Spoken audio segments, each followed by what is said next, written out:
It's all talk. I'm Kevin Dietz. Here we go again. Another 90-day TikTok extension from President Donald Trump. Let's call it what it is: political procrastination. Uh, we talked about this. National security. We had so many congressional members, both sides, Republicans, Democrats, come on and say that TikTok is a national security threat. Congress passed a ban. Remember that? The Supreme Court upheld it. But now Donald Trump, with the executive order, not just one, I think he's done a couple here with TikTok. He keeps kicking the can down the road. Why? I don't know. I know he likes TikTok. I know he has 15 million followers on TikTok, and I know he said that the young voters helped him win the election, and that he talks to a lot of young voters through TikTok. So what about the national security risk? Is it still there? What do we do about it all? Let's bring in Roshini, attorney, political strategist, and host of the Crisis Files. Good morning, Roshini. How are you? Hi, Kevin. This one is really a head scratcher because when you think about the process here, the Congress acted, the Supreme Court upheld it. So each of those branches of our government, end of last year into early this year, did their jobs. And I would say at most one extension by the executive branch we could maybe stomach, and it can kind of pass some both political and constitutional muster. But another pause, another action by the executive branch doesn't make any sense, Kevin. Yeah, we love checks and balances. We like all three of the tiers to be involved. That's how the government was designed. That's how it's supposed to work. Here it looks like two of them are on board and one isn't, but yet TikTok keeps flowing. What happens there? Does the Supreme Court have to come out and say the president doesn't have the power to continue these executive orders, or how might this play out? So the parties they would have to take it to the Supreme Court. The Supreme Court doesn't just kind of on its own say, okay, bad you, president over there. Either the Congress or attorneys within the Congress or even the Justice Department, but unlikely the Justice Department under Trump, but someone else, one of the parties that wants the ban, would need to bring it back to the Supreme Court because basically it was a 90-day pause and we're well past that.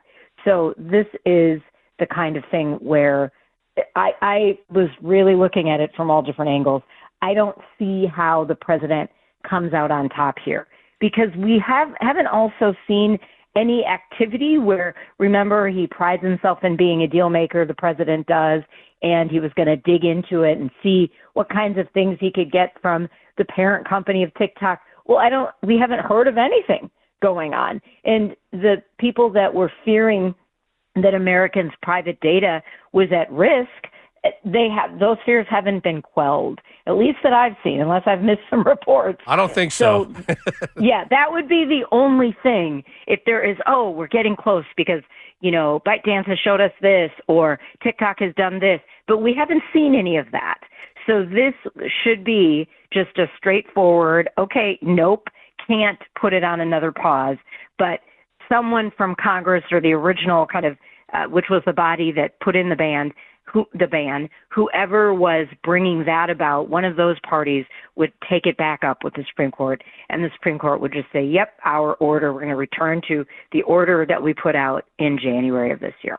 That's my prediction. Now, so many things could change and intervene, but I don't see how the president is in the right on this one. Yeah, I could see if TikTok or ByteDance was saying that they're willing to sell off a portion to the U.S. or an ally of the United States, but that it's a big company and it's a complicated negotiation. They need more time. But we haven't heard that. We've just sort of seen these extensions. And I kind of wonder, look, I like TikTok, and about 100 million other people do too.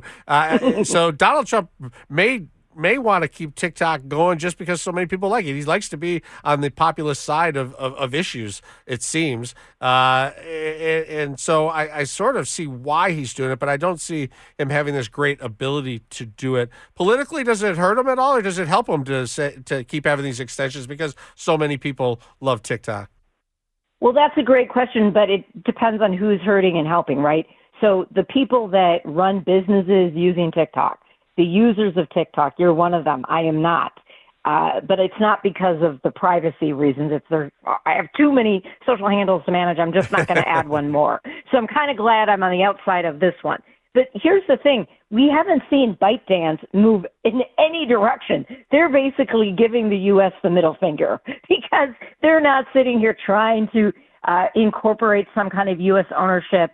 So there's just, even in business, it's a bad business situation if you want to look at it as a deal through the president's lens.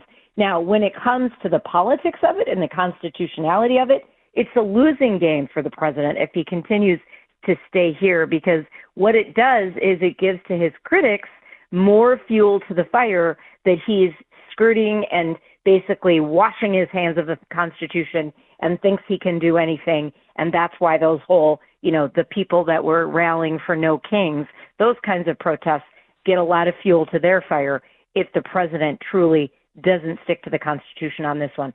And so I'm really, really eager to see what happens, but I just don't see where this passes legal muster for him. It also, I would think, hurts his reputation for being a deal maker. He talks about it, whether it's, Ukraine and Russia or Iran and Israel. He talks about, how, he's a master negotiator and these things can be resolved. But here he doesn't seem to be negotiating anything. He just seems to be procrastinating.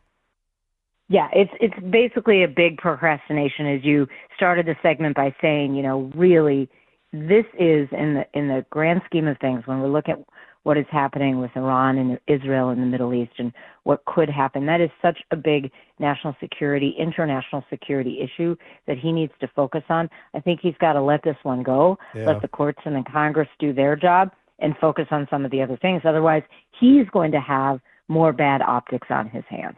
Roshini Rajkumar, attorney, political strategist, and host of the Crisis Files podcast. Thanks so much. Thanks, Kevin.